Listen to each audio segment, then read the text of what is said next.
తెలంగాణలోని బీజేపీ కాంగ్రెస్ పార్టీలకు చెందిన 16 మంది ఎంపీలకు జగిత్యాల జిల్లాకు చెందిన ఓ వ్యక్తి చీరలు గాజులు నల్లటి మాస్కులు పోస్టు ద్వారా పంపించాడు.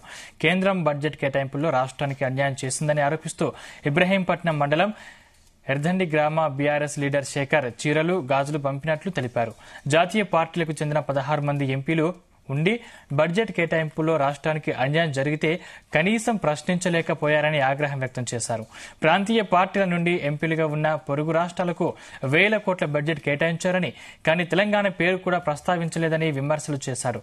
చీరలు కట్టుకుని గాజులు వేసుకుని నల్లటి మాస్క్ ధరించి పార్లమెంటు సమావేశంలో రాష్ట్రానికి జరిగిన అన్యాయంపై నిరసన తెలపాలన్నాడు.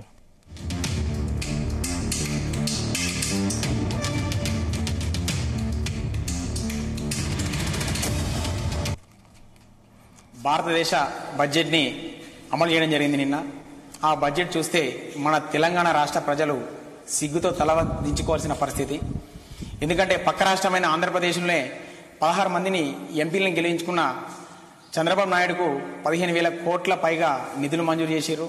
పక్కనే బీహార్ రాష్ట్రంలో 12 మంది ఎంపీలను గెలుచుకున్న జనతాదళ్ పార్టీకి నితీష్ కుమార్ గారికి 26,000 కోట్ల బడ్జెట్ని ప్రవేశపెట్టారు. కానీ 16 మంది ఎంపీలే మన దగ్గర ఒక్క రూపాయి కాదు కదా, కనీసం తెలంగాణ అంశం పేరు కూడా ఎత్తలేదు. మరి ఎందుకు ఇలా జరుగుతుంది? దాదాపు మనం ఎలక్షన్ టైంలో 3 రంగుల జెండా బట్టి అనగానే 3 రంగుల గుద్దినం, 8 మంది వాళ్ళు గెలిచారు. దేశం కోసం ధర్మం కోసం అనగానే మీదికెళ్ళి చల్లటి నీళ్ళు పోయంగానే కింద పెట్టే మంట ఏర్పడక వాళ్ళకు 8 సీట్లు ఇచ్చినాం. వాళ్ళు ఇప్పుడు ఏం చేసినారు? కాంగ్రెస్లు పోయి ఢిల్లీలో బానిసలు అవుతున్నారు, బీజేపీలు పోయి మోడీ గుజరాత్కు బానిసలు అవుతున్నారు. వాళ్ళు మోచేతికి బెల్లం పెట్టగానే నాకి తేనెటి మీద చేసుకొని వచ్చుడు తప్ప వాళ్ళు అక్కడ చేసేది ఏం లేదు, కొట్టాడేది ఏం లేదు. అదే మేమిప్పుడు ఇక్కడ మన తెలంగాణ రాష్ట్ర యువకుల్లాగా మేము నిరసన తెలుపుతున్నాం. మన భారతదేశ బడ్జెట్ 48,12,000 కోట్లకు పైగా బడ్జెట్ పెట్టి కనీసం తెలంగాణ అంశమే లేకపోయే వల్ల మేము దానికి నిరసన తెలుపుతున్నాం. మా తరఫున మన రాష్ట్రం నుంచి గెలిచిన ఎంపీలు కూడా నిరసన తెలపాలని చెప్పి మనస్ఫూర్తిగా కోరుకుంటున్నాం. దీన్ని పార్టీలకు అతీతంగా అందరూ స్వీకరించాలని కోరుతూ మన రాష్ట్రంలో ఉన్న అధికార పార్టీ ప్రతిపక్ష పార్టీ 2 పార్టీలకు 16 మందికి వాళ్ళు నిరసన తెలిపేందుకు గాజులు చీరే ఇవి వాళ్ళ 16 మందికి పోస్టులో పంపిస్తున్నా. మీరు నెక్స్ట్ పార్లమెంటు వరకు ఈ పట్టుకొని మూతికి నల్ల బ్యాడ్జి పెట్టుకొని చీర కట్టుకొని గాజు చేసుకొని పోయి నిరసన తెలిపితే దేశవ్యాప్త ఇష్యూ అనేది తెలంగాణ రాష్ట్రానికి మరి ఎందుకు ఇట్లా ముండి చేయి చూపిస్తున్నారు కేంద్రం అనేది మన దేశవ్యాప్తంగా అర్థమైపోతుంది. అందరు దీన్ని ఖచ్చితంగా స్పందించండి, నిరసన తెలపాలా మీ ఎంపీలందరూ. ఒకవేళ మీతో ఎంపీల నిరసన తెలపడం మీతో కాకపోతే మీ పదవులకు రాజీనామా చేయండి, మా ప్రాంతీయ పార్టీలను గెలిపించుకుంటాం. అక్కడ నిరసన తెలిపడంలో కానీ రాజీనామాలు చేయడం కానీ మా వాళ్ళు రికార్డు సృష్టించారు. ప్రాంతీయ పార్టీ నుంచి తెలంగాణ నాదాన్ని వినిపిస్తారు వాళ్ళు. మీరు ఇట్లా అక్కడ కేంద్రం పోయి ఢిల్లీలో గుజరాత్ దగ్గర బానిసలు మిమ్మల్ని గెలిపేయలేము. దయచేసి నిరసన తెలిపి ఈ యొక్క కార్యక్రమాన్ని మీరు ముందుకు తీసుకుపోతారని చెప్పి పార్టీలకు అతీతంగా తెలంగాణ యువత మొత్తం ఈ యొక్క ఆలోచన విధానాన్ని స్వీకరిస్తారని చెప్పి మనస్ఫూర్తిగా కోరుకుంటున్నా. జై తెలంగాణ. తెలంగాణలోని బీజేపీ కాంగ్రెస్ పార్టీలకు చెందిన 16 మంది ఎంపీలకు జగిత్యాల జిల్లాకు చెందిన ఓ వ్యక్తి చీరలు గాజులు నల్లటి మాస్కులు పోస్టు ద్వారా పంపించాడు. కేంద్రం బడ్జెట్ కేటాయింపుల్లో రాష్ట్రానికి అన్యాయం చేసిందని ఆరోపిస్తూ ఇబ్రహీం మండలం ఎర్జండి గ్రామ బీఆర్ఎస్ లీడర్ శేఖర్ చీరలు గాజులు పంపినట్లు తెలిపాడు. ఇదే అంశానికి సంబంధించిన మరిన్ని పూర్తి అప్డేట్స్ మా ప్రతినిధి గోపికృష్ణ అందిస్తారు. గోపికృష్ణ. సందీప్, తెలంగాణ రాష్ట్ర వ్యాప్తంగా కూడా గత 2 రోజులుగా మాత్రం నిరసన చేపడుతున్నారు. అయితే కేంద్ర బడ్జెట్ లో తెలంగాణకు జరిగిన అసలు నిధులు కేటాయించడం పట్ల మాత్రం రాష్ట్ర వ్యాప్తంగా కూడా ఇటు యువత కావచ్చు, ఇతర నేతలు కావచ్చు కూడా పూర్తి స్థాయిలో నిరసన వ్యక్తం చేస్తున్న పరిస్థితి.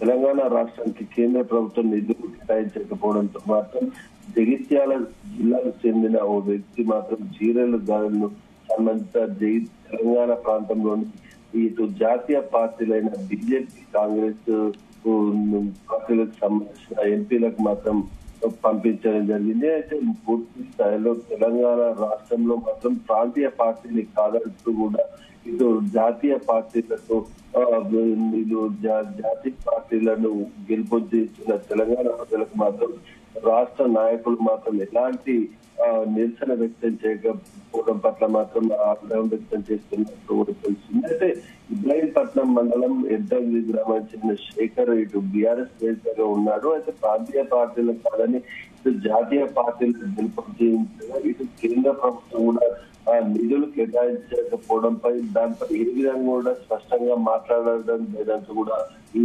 శేఖర్ యువకుడు ఆరోపిస్తున్న పరిస్థితి ఉంది. దీనికి నిరసన మాత్రం ఇటు కేంద్ర ప్రభుత్వం మరో సెషన్ లో పార్లమెంట్ సెషన్ లో మాత్రం ఇటు తెలంగాణకు సంబంధించిన నేతలు ఎంపీలు మాత్రం పూర్తి స్థాయిలో చీరలు గాజులు కడుతూ నల్లటి మాస్కులు ధరిస్తూ మాత్రం పూర్తి స్థాయిలో తెలంగాణకు నిధులు కేటాయించకపోవడం పట్ల మాత్రం నిరసన వ్యక్తం చేయాలని కూడా శేఖర్ అనే యువకుడు కోరుతున్నారు. దానికి గాను జిల్లాకు చెందిన శేఖర్ పోస్టు ద్వారా సంబంధిత 16 మంది ఎంపీలకు కూడా పోస్టు ద్వారా ఈ రోజు చీరలు గాజులతో పాటు నల్లటి మాస్క్ కూడా పంపించినట్టు కూడా మనకు తెలిపాడు. అయితే దీనికి సంబంధించిన వీడియోతో పాటు ఫోటోస్ కూడా ప్రస్తుతం అయితే సోషల్ మీడియాలో వైరల్ గా మారాయి. అయితే ఇటు తెలంగాణ రాష్ట్రం కేటాయించే బడ్జెట్ లో మాత్రం ఇటు ప్రాంతీయ పార్టీలకు గెలుపొందిన ప్రాంతీయ పార్టీలుగా పోటీ చేసి గెలుపొందిన ఇటు ఆంధ్రప్రదేశ్ నుంచి కావచ్చు, బీహార్ నుంచి కావచ్చు,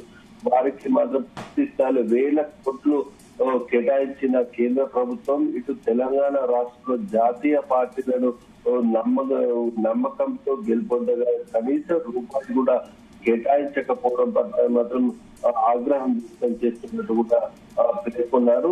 ఇటు కాంగ్రెస్ రాష్ట్రంలో అధికారం ఉంటూ సెంట్రల్ జాతీయ పార్టీగా ఉంటూ ఆ నిధులు కేటాయించేందుకు కూడా కొట్లాడతామంటూ కూడా ఈ నేతలు చెప్తున్న నేపథ్యంలో మాత్రం ఇటు హిందువులు అంటూ కూడా ఇటు బీజేపీ పార్టీ సంబంధించిన నేతలు కూడా పూర్తి స్థాయిలో మోడీ ప్రభావంతో మాత్రం నిధులు పూర్తి స్థాయిలో తెలంగాణ కేటాయిస్తామని చెప్పేసి కూడా పోటీ చేశారు. అయితే ఈ ఎన్నికల్లో ప్రాంతీయ పార్టీగా ఉన్న బీఆర్ఎస్ కు మాత్రం పూర్తి ఓటమి ఒక్క సీట్ కూడా గెలకపోవడంతో మాత్రం రాష్ట్ర ప్రజలు మాత్రం ఇటు జాతీయ పార్టీలైన ఇద్దరికి 2 పార్టీలకు 8 సీట్లు పట్టం కట్టినప్పటికీ కూడా పార్లమెంట్ ఎన్నికల్లో కనీసం నిధులు కేటాయింపులో ఏ విధమైన మాట్లాడలేదంటూ కూడా ఆరోపించిన పరిస్థితి కనిపిస్తుంది. అయితే దానికి సంబంధించిన నిరసన వ్యక్తం చేస్తూ కూడా ఇటు రాష్ట్రానికి నిధులు కేటాయించి తెచ్చే విధంగా కృషి చేయాలని కూడా ఆ సంబంధిత యువకుడు ఆ వీడియోలో కొన్నట్టు కూడా మనకు స్పష్టమవుతుంది. అయితే దీనికి మాత్రం ఎలాంటి తాను నిరసనతో పాటు రాష్ట్ర వ్యాప్తంగా కూడా యువత కూడా కీలకంగా ఇటు రాష్ట్రానికి జరిగిన అన్యాయంపై మాత్రం నిరసనలు వ్యక్తం చేయాలని కూడా మనకు వీడియోల ద్వారా ప్రజలకు వివరించినట్టు కూడా మనకు తెలుస్తుంది. Thank you Gopikrishna.